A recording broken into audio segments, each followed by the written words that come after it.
할렐루야. 네. 한 주 동안 잘 지내셨습니까? 요즘 감기가 많이 심합니다. 그렇죠? 저도 한 2주 동안 감기 때문에 고생했는데 지금 이제 조금 괜찮아지고 있는 것 같습니다. 목소리가 안 나오니까 너무너무 답답하더라고요. 설교를 해야 되고 찬양을 해야 될 사람이 목소리가 안 나오니까 얼마나 보면은 2주 동안 답답했는지 모릅니다. 그런데 오늘 하나님의 은혜로 이렇게 좀 목소리가 다시 살아나서 너무 감사하고 오늘도 하나님의 말씀을 함께 나눌 수 있게 되어서 너무나도 그 은혜에 감사를 드립니다.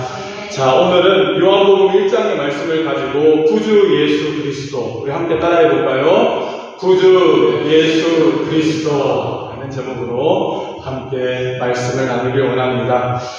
설교를 하다 보면은 무슨 설교를 해야 되나 고민할 때가 참 많습니다.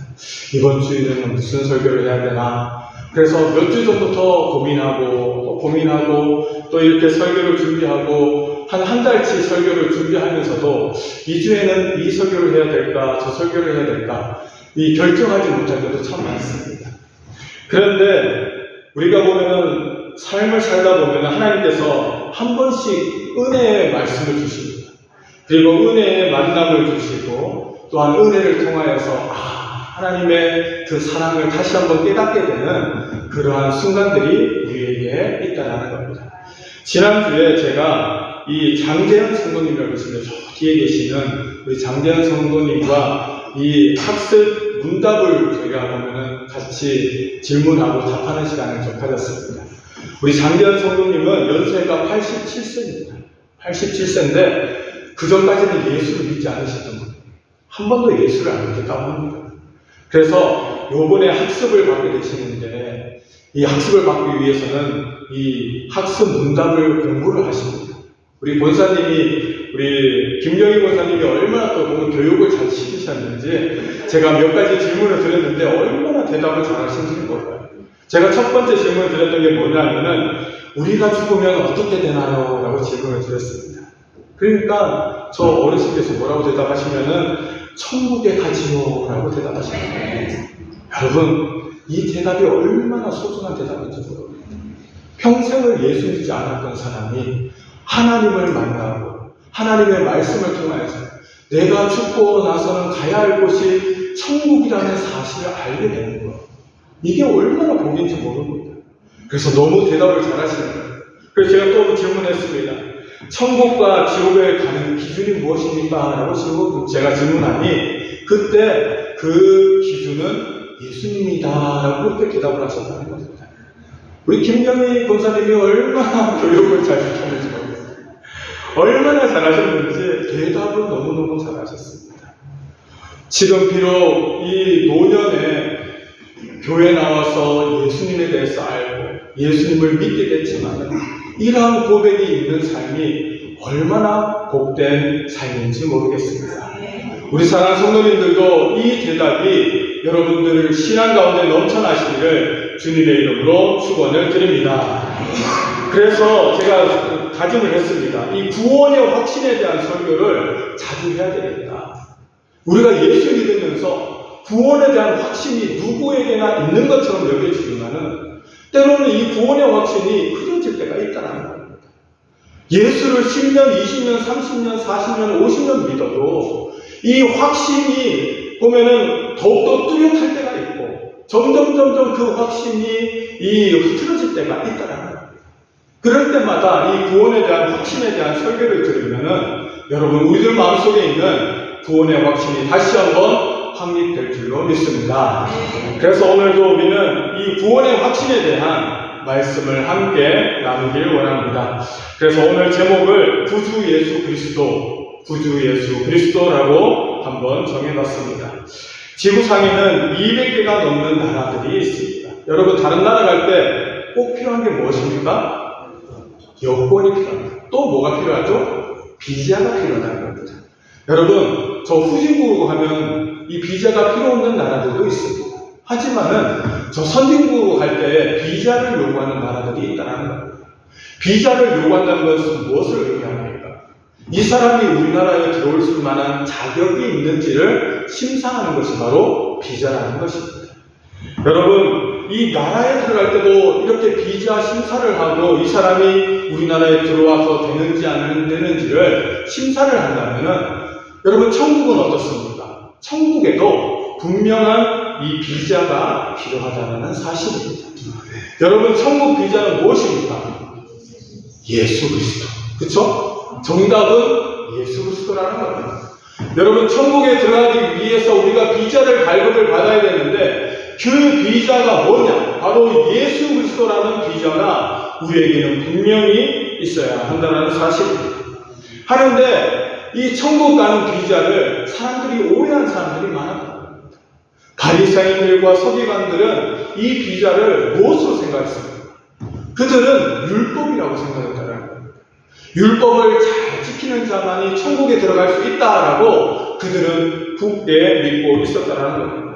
유대인들은 누구나 꼭 지켜야 할 율법이 있었습니다.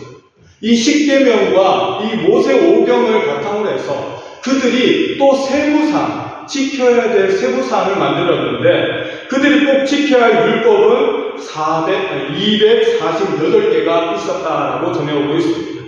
꼭 지켜야 할 것, 이것은 해야 된다라고 하는 것이 248가지고 유대인들이 절대 해서는 안 될 율법이 있었는데 그것이 바로 365가지였다고 합니다. 그래서 이 두 가지를 합치니 613가지. 이 율법책에 기록된 것 이외에 사람이 해야 되는 것과 하지 말아야 될 율법을 만들었는데 그것이 바로 613가지 율법을 만들었다라고 전해오고 있다는 것입니다.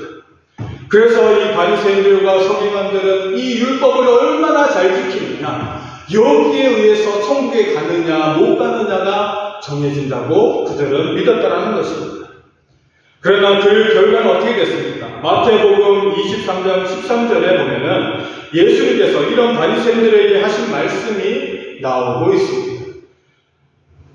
마태복음 23장 13절 말씀 우리 같이 한번 읽어보도록 하겠습니다. 시작. 화 있을진저 외식하는 서기관들과 바리새인들이여, 너희는 천국 문을 사람들 앞에서 닫고 너희도 들어가지 않고 들어가려 하는 자도 들어가지 못하게 하는도다. 아멘.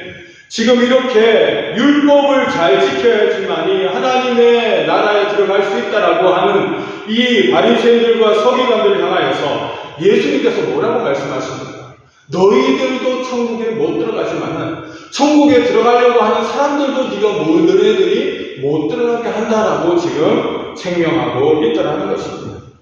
공연히 이 600개가 넘는 율법들을 만듦을 통해서 자기가 하나님 나라에 들어가지 못하는 것은 물론이고 다른 사람들도 들어가지 못하게 하는 것이 바로 이 바리새인들과 서기관들의 모습이라는 것입니다.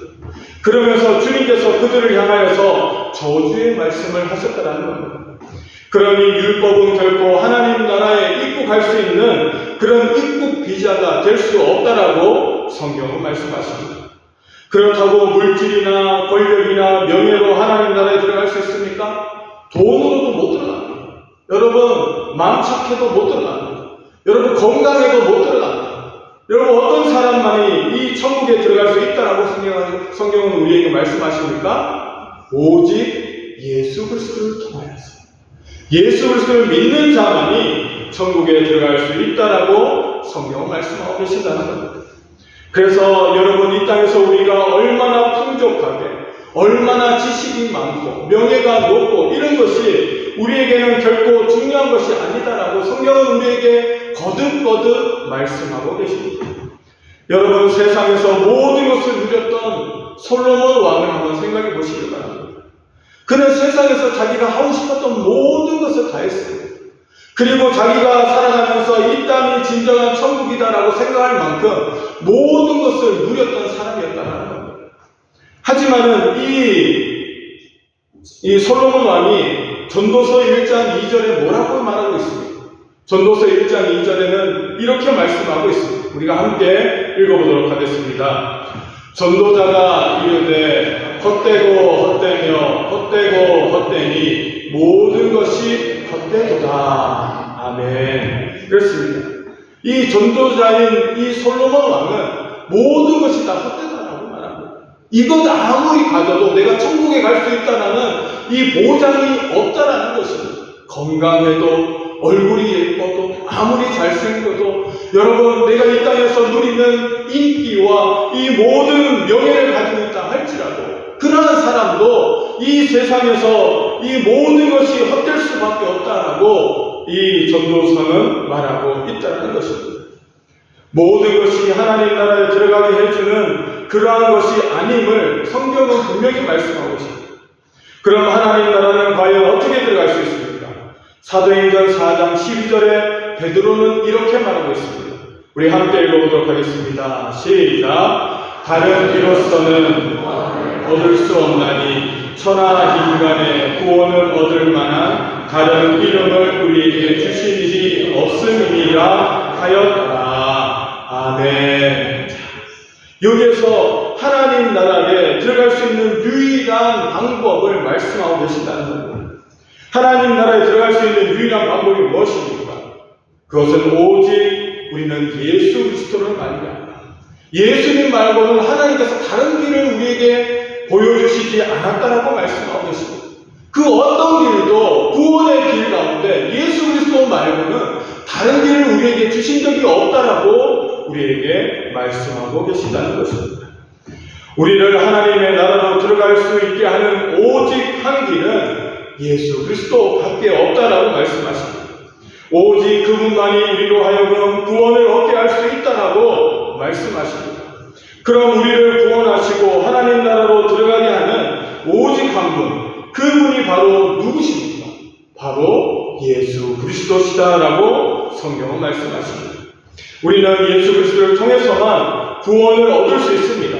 예수 그리스도를 통해서야만이 하나님 나라에 들어갈 수 있다라고 분명히 말씀하고 계신다는 겁니다. 오직 예수 그리스도만이 우리의 구원자이기 때문에 우리는 그분으로 말미암지 않고서는 결코 천국에 들어갈 수 없다라고 성경은 말씀하십니다. C.S. 루이스라는 사람은 이렇게 말했습니다. 예수님을 하나님으로 인정하든지 아니면 차라리 사기꾼이요 미치광이요 거짓말장이라고 말하라. 그 중간은 있을 수 없다라고 말하였다고 합니다. 여러분 C.S. 루이스가 말했듯이 예수님을 하나님으로 고백하지 않는 사람은 반대로 하나님을 어떤 사람으로밖에 이야기할 수밖에 없습니까? 예수님은 사기꾼이다. 예수님은 미치광이다. 예수님은 거짓말자이다. 이렇게 말할 수밖에 없다는 것입니다. 이 세상에는 두 종류의 사람밖에 없습니다. 예수님을 하나님으로 고백할 수 있는 사람, 예수님을 사기꾼이요 미치광이요 거짓말장이라고 그렇게 고백하는 사람, 이 두 사람밖에 없다는 겁니다. 다른 사람은 이 땅에 존재할 수 없습니다. 그것은 바로 무엇을 의미합니까? 하나님 앞에 구원받은 사람, 구원받지 못한 사람을 가리키고 있다는 것입니다. 하나님을 인정하는 사람과 하나님을 인정하지 않는 사람, 이 두 사람밖에 없다라고 성경은 말씀하십니다. 그럼 우리는 예수님께서 참된 구원자 되시는 것을 우리는 어떻게 알 수 있습니까? 오늘 본문 말씀 요한복음 1장 1절 말씀 우리 함께 읽어보도록 하겠습니다. 1장 1절 말씀 함께 읽습니다. 시작. 태초에 말씀이 계시니라. 이 말씀이 하나님과 함께 계셨으니 이 말씀은 곧 하나님이시니라. 아멘. 자, 태초에 이 우주 만물이 생성되기 이전부터 누가 계셨습니까? 하나님이 계셨습니다. 또 누가 계셨다고 말씀하십니까? 말씀이 계셨다고 말씀하고 계십니다. 태초에 말씀이 하나님과 함께 계셨는데 그 말씀이 바로 하나님이시다라고 말씀하고 계십니다. 그런데 밑에 보면은 14절 보면은 이렇게 말씀하고 있습니다. 14절 말씀 함께 읽어보도록 하겠습니다. 시작. 말씀이 육신이 되어 우리 가운데 거하시네 우리가 그 영광을 보니 아버지의 독생자의 영광이요 은혜와 진리가 충만하더라. 아멘. 여기서 말씀을 어떻게 소개하고 있습니까? 육신이 되어 우리 가운데 거하게 되셨다라고 설명하고 계십니다. 태초에 말씀이 계셨는데 그 말씀이 계셨는데 그 말씀이 우주 만물을 창조하셨다고 말씀하십니다. 그리고 그 말씀이 지금 어떻게 되셨습니까? 말씀이 육신이 되어서 우리 가운데 임하셨다라고 말씀하십니다. 그분이 누구십니까? 바로 예수 그리스도시라는 것입니다. 여러분, 예수님이 말씀이셨던 예수님께서 육신을 입고 이 땅에 오셨다는 거예요. 그분이 바로 누구시다? 예수 그리스도시라는 겁니다. 인간의 몸을 안고 입고 이 땅에 오신 예수 그리스도, 이분이 곧 무엇이다? 말씀이시다라는 겁니다. 한번 정리해 보겠습니다. 말씀은 1절에 보니 하나님이다라고 말씀하십니다. 또 14절에는 말씀이 이 땅에 오신 예수 그리스도라고 소개하고 있다는 것입니다. 그래서 예수님께서는 사람인 동시에 하나님이시다라는 것을 성경은 말씀하십니다. 이단들이 인정하지 않는 부분 가운데 가장 큰 부분이 뭡니까? 예수님의 하나님 되심을 인정하지 않습니다. 또 어떤 이단들은 예수님의 인간 되심을 인정하지 않는다는 겁니다. 이단에 구별할 수 있는 방법은 예수님을 참 하나님으로 섬기고 예수님을 이 땅에 오신 참 인간으로 믿는 것, 이것이 바로 바른 신앙의 기준이다라고 성경은 말씀하고 있다는 것입니다. 그래서 우리의 신앙 고백은 예수님은 어떤 분입니까? 라고 우리에게 이야기하라고 할 때 예수님은 하나님이시며 예수님은 인간이십니다 라고 고백하는 신앙의 고백이 우리 가운데 있어야 할 줄로 믿습니다. 예를 한번 들어보도록 하겠습니다. 여기 사형을 받아야 할 큰 죄를 지은 한 사람이 있었다고 합니다. 그런데 그의 아버지는 판사였다고 합니다. 그런 이 판사가 어떻게 판결을 내려야만 하겠습니까? 아버지가 아들에게 사형을 선고하는 일은 결코 쉬운 일이 아니었을 것입니다. 하지만 그렇다고 해서 큰 죄를 범한 사람을 자기 아들이라고 사형을 선고하지 않고 적당히 석방하게 된다면 결코 공평한, 공정한 판사라고 할 수 없었을 것이라는 겁니다. 사형 선고를 하자니 아버지로서는 못할 일이고 무죄 석방을 하자니 공정한 판결이라고 안 될 것이 분명하기 때문에 이 아버지인 판사는 고민할 수밖에 없었다는 겁니다. 어떻게 이 해결책을 찾을 수가 있겠습니까? 우선 판사는 아들의 죄를 살펴보고 공정하게 사형을 선고를 언도해야 할 것입니다. 그리고 그 판사는 자신이 판사의 직분을 내려놓고 아버지로서의 신분으로 이 죄를 지은 대신 이 죄를 지은 아들을 대신하여 죽는 것, 이것이 진정한 아버지의 선택이다라고 말할 수가 있다는 것입니다. 여러분, 예수님께서는 우리를 가장 사랑하신 분이었다는 거예요. 하나님 아버지께서는 우리를 가장 사랑하셨습니다. 하지만은 우리는 우리의 죄를 통하여서 죽을 수밖에 없는 존재들이 되고 말았다는 겁니다. 하지만 하나님께서는 공의의 하나님이시면서 이 사랑의 하나님이시라고 성경은 분명히 말씀하십니다. 죄 있는 우리들이 죄의 용서함을 받아야 되는데 인간으로서는 이 죄의 용서함을 받을 수 있는 방법이 없다는 겁니다. 그래서 하나님께서는 그 방법을 선택하셨는데 그것은 바로 말씀이신 이 예수 그리스도를 인간의 모습으로 이 땅에 보내주셨다는 겁니다. 그래서 우리의 죄를 대신해서 예수님이 십자가에 죽게 하시고 우리를 용서함을 받게 하심을 통하여서 하나님과 우리의 관계가 회복되었다는 겁니다. 이것이 바로 오늘 사형 언도를 받은 이 판사 아버지가 할 수 있는 유일한 방법이었다는 겁니다. 우리 하나님은 결코 실패하지 않으신 하나님. 하나님의 말씀과 언약은 결코 실패하는 법이 없습니다. 그것을 어기는 법이 없으시다는 겁니다. 그래서 하나님께서는 누굴 보내셨습니까? 가장 사랑하는 아들인 예수 그리스도를 이 땅에 보내주셨다는 겁니다. 그리고 그 예수 그리스도를 통하여서 우리는 새로운 생명을 얻게 되었습니다. 이제는 예수만 믿으면은 우리는 하나님의 자녀요, 하나님의 백성이요, 하나님 앞에서 천국에 들어갈 수 있는 하나님의 구원받은 백성들이 되었다라고 성경은 말씀하고 계신다는 겁니다. 물론 있을 수도 없고 있어서도 안 되는 그런 이야기입니다. 하지만 우리가 믿는 복음의 내용이 바로 이 내용이었다는 겁니다. 하나님께서는 공정한 재판관의 눈으로 보실 때 우리 인간은 누구나 죄인이라는 겁니다. 그러나 당연히 벌을 받아 마땅하다는 겁니다. 그래서 사도 바울은 죄의 삭은 사망이다라고 분명히 우리에게 말하고 있다는 겁니다. 물론 여기서 사망이라는 것은 육체의 죽음을 뜻하는 말이 아니라 하나님으로부터 완전히 떨어져 나가는 상태, 하나님과 완전히 분리된 상태가 바로 사망이다라고 성경은 말씀하십니다.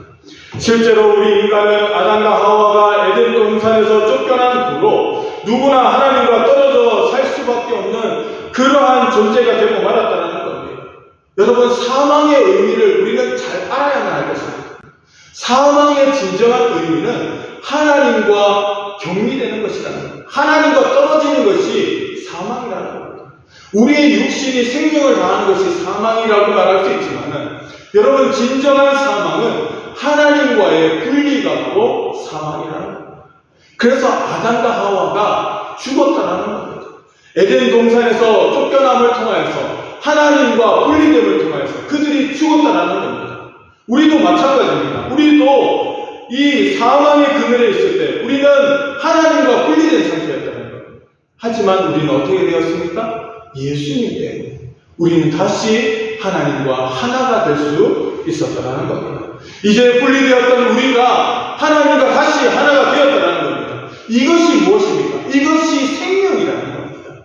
죽음에서 부활하여 생명으로 옮겨졌다는 것은 우리가 이제는 더 이상 하나님과 떨어져 있는 것이 아니라 우리 마음속에 하나님이 계시고 우리가 이제는 하나님과 동행하는 삶을 살아간다는 것. 이것이 바로 진정한 생명이요 구원의 의미다라고 성경은 말씀하고 계십니다. 그래서 예수님이 이 땅에 오셨습니다. 예수님이 이 땅에 오신 목적은 우리의 죄를 위해서였다. 우리를 사랑하시기 때문에, 우리를 가장 사랑하시기 때문에 하나님의 택한 백성들을 구원하시기 위해서 육신의 몸을 입고 이 땅에 오셨다는 겁니다. 그래서 예수님이 성육신 하신 그 이유가 우리에게서는 너무나도 중요하다는 겁니다. 반대로 성육신을 인정하지 않는 사람들은 뭐라고 이야기합니까? 하나님이신 예수님께서 뭐터로 몸을 입고 이 연약한 육신을 입고 이 땅에 오셨느냐? 그렇지 않아도 되지 않느냐라고 이야기하는 사람들이 많다는 겁니다. 여러분, 그러나 한번 생각해 보시기 바랍니다. 예수님께서 말씀의 모습으로 이 땅에 오셨다면 우리가 그 예수님을 바라볼 수가 있겠습니까? 없겠습니까? 만약에 예수님께서 거룩한 하나님의 모습으로 이 땅에 임하셨다면 우리가 과연 하나님 앞에, 예수님 앞에 설 수 있습니까? 없습니까? 없다라는 겁니다. 왜 그렇습니까? 예수님은 거룩하신 분이십니다. 하나님은 거룩하신 분이시기 때문입니다. 그 누구도 거룩하신 하나님 앞에 이 범죄한 모습을 가지고 설 수 있는 사람은 단 한 사람도 없다라는 겁니다. 그래서 어떻게 됩니까? 하나님 앞에 서는 사람은 그 죄로 인해서 죽을 수밖에 없다는 겁니다. 그래서 예수님이 우리에게 인간의 모습으로 오셨다는 겁니다. 그리고 인간의 모습으로 하나님의 말씀을 전해주셨습니다. 여러분, 하나님께서 이 자리에 오셔서 하나님의 언어로 우리에게 말씀하신다고 생각해 보십시오. 여러분, 그 말씀을 알아들을 수 있겠습니까? 없다라는 겁니다. 여러분, 우리가 다른 외국어를 사용하고 있는 이 다른 나라 사람들과 대화할 때 대화가 잘 됩니까? 안 됩니까? 잘 되지 않는다는 겁니다. 마찬가지입니다. 하나님께서 하나님의 모습으로 이 땅에 오셨으면은 그 말씀을 우리가 이해할 수 없다는 겁니다. 하지만 예수님께서는 친히 인간의 몸을 입으시고 이 땅에 오셔서 인간의 말로서 하나님의 나라를 소개해 주셨다. 구원받은 백성들에게 하나님을 소개하고 하나님 나라를 소개하시고 우리가 어떻게 하나님의 백성이 되었는지를 가르쳐 주셨다는 겁니다.